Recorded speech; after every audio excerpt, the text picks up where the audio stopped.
Continuons notre leçon sur le courant électrique. Cette fois-ci, on va voir les dangers du court-circuit. Donc, ils sont de deux types en fait. Il y a sur les personnes et il y a sur le matériel. Alors, sur les personnes, on commence premièrement par ce qu'on appelle l'électrisation. Qu'est-ce que ça veut dire l'électrisation? L'électrisation, en fait, c'est le passage du courant dans le corps humain en provoquant, c'est-à-dire des blessures qui se différencient selon leur gravité.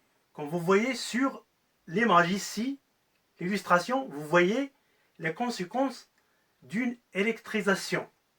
Alors, une fois le corps est traversé par le courant électrique, alors, comme vous le savez, le corps est composé en fait de 60% d'eau, donc il est conducteur d'électricité, comme vous voyez sur l'image ici. Regardez bien l'illustration.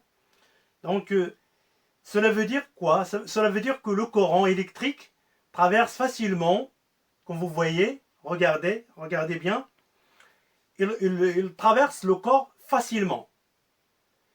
Il entre souvent dans l'organisme par la main utilisée dans le travail ou c'est-à-dire pendant les gestes de notre quotidien, c'est-à-dire ce qu'on fait durant le jour.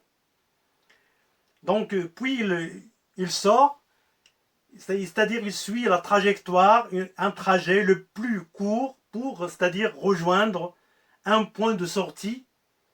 Ça veut dire une partie du corps, comme vous voyez sur le schéma, en contact avec la terre. Donc généralement, le pied, comme le montre l'image devant vous sur l'écran. Donc regardez bien l'image. Donc sur son passage, l'électricité peut endommager tout l'organisme, c'est-à-dire tous les organismes qu'il rencontre en causant, c'est-à-dire plusieurs types de blessures. J'en cite, regardez l'image, j'en cite par exemple des lésions directes dues au passage du courant dans le corps. Il y a ce qu'on appelle des brûlures de la peau, des troubles du rythme cardiaque, c'est-à-dire pouvant aller jusqu'à l'arrêt du cœur, c'est-à-dire l'apnée.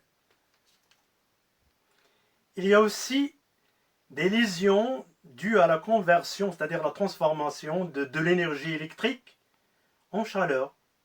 Par exemple, les lésions électrothermiques liées à la circulation souvent du courant dans le corps, pouvant atteindre, c'est-à-dire les muscles, c'est-à-dire le système nerveux, les yeux, les os et les poumons, voire même les poumons. Donc, et voire même aussi le cœur.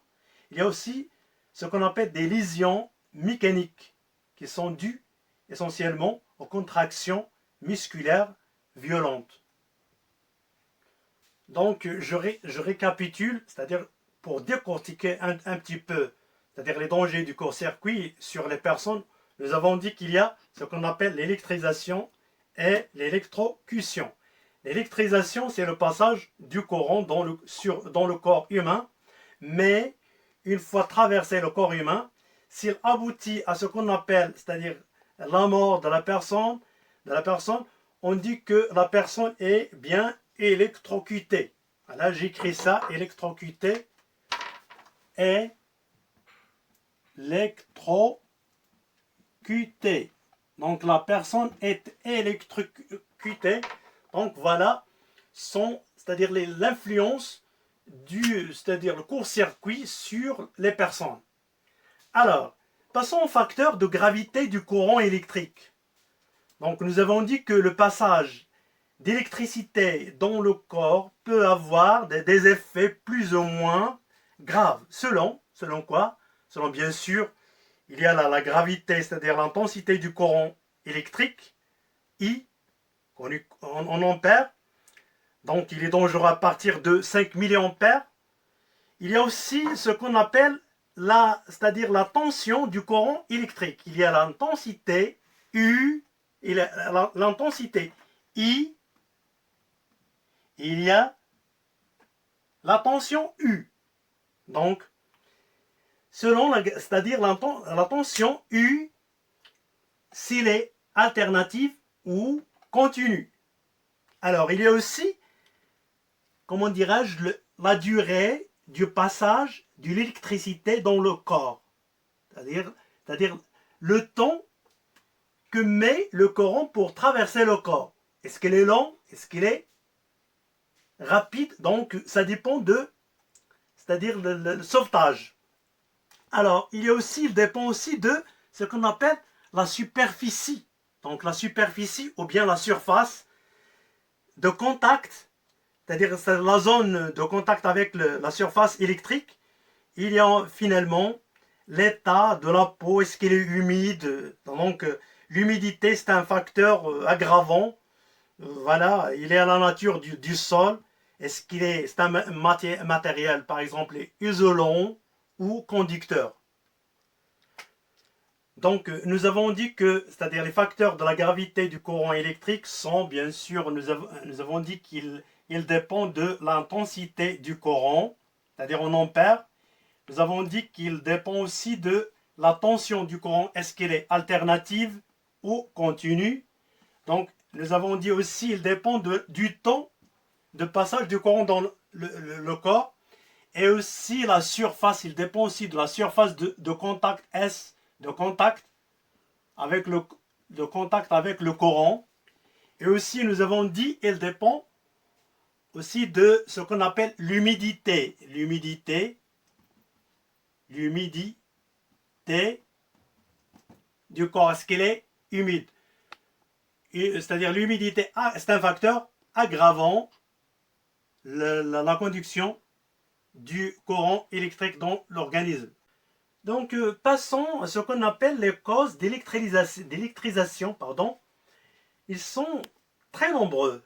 C'est-à-dire les causes, elles dépendent du travail des installations fixes, c'est-à-dire à basse tension.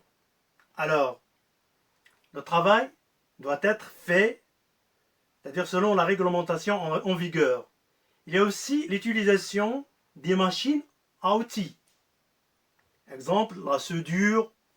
Voilà, la soudure.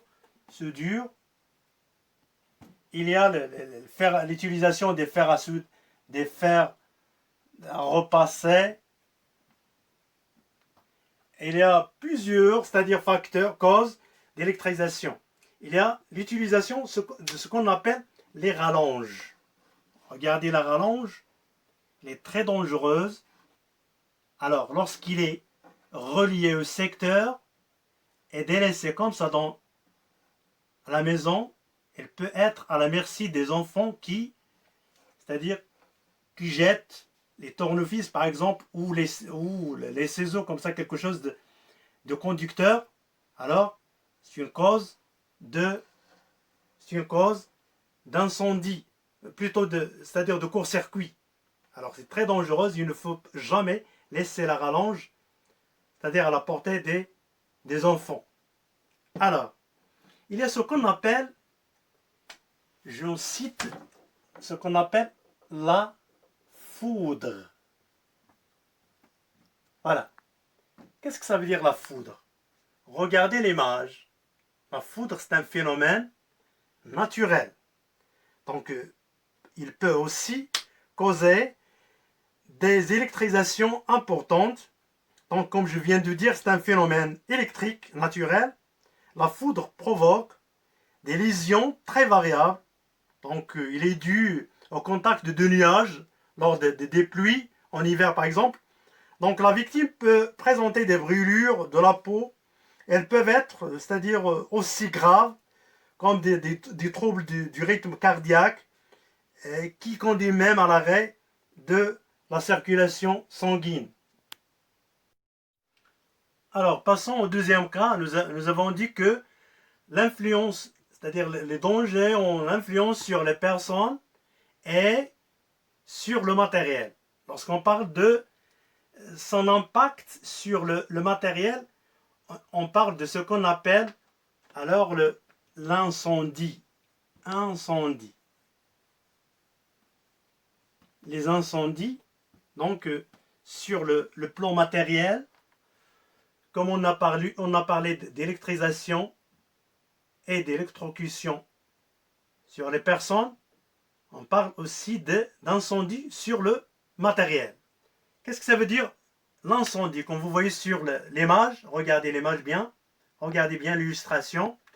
Les incendies sont des conséquences du court-circuit, c'est-à-dire sur le matériel. Alors, les causes, ils sont très nombreux. Il y en a des fils dénudés, comme vous voyez sur les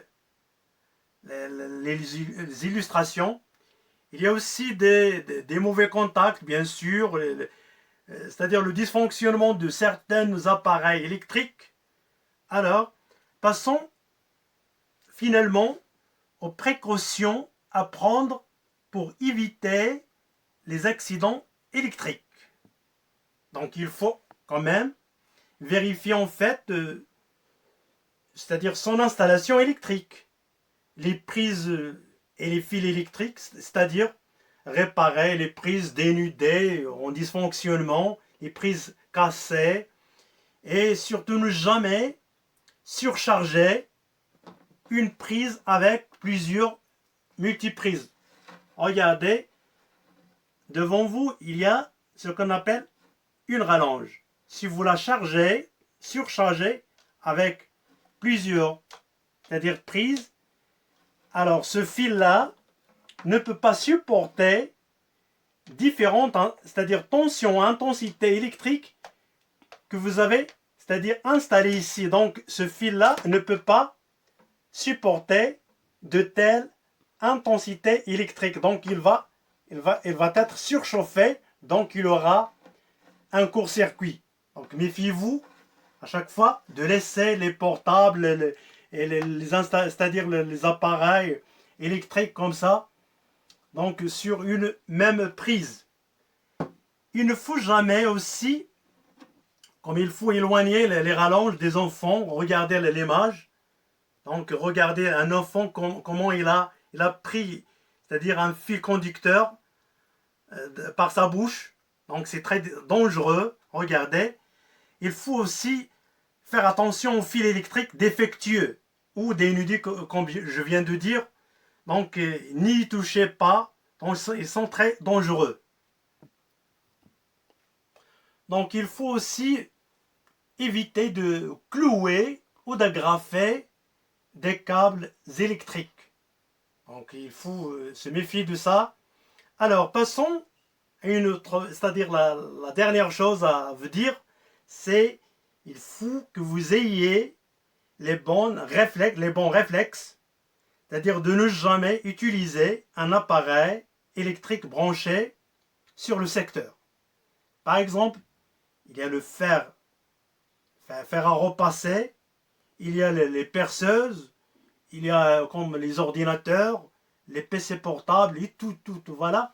Il y a toute une diversité d'appareils électroniques que vous utilisez, que vous branchez directement sur la même prise. Donc méfiez-vous de ça.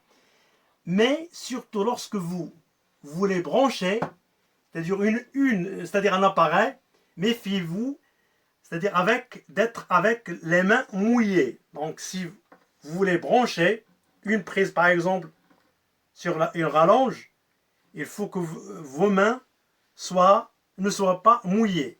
Donc c'est-à-dire les pieds dans l'eau par exemple.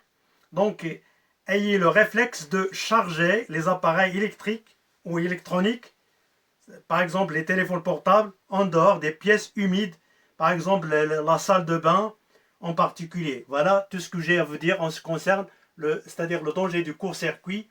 Donc si vous avez des questions, n'hésitez pas de les poser à la fin de la vidéo sous forme de commentaires.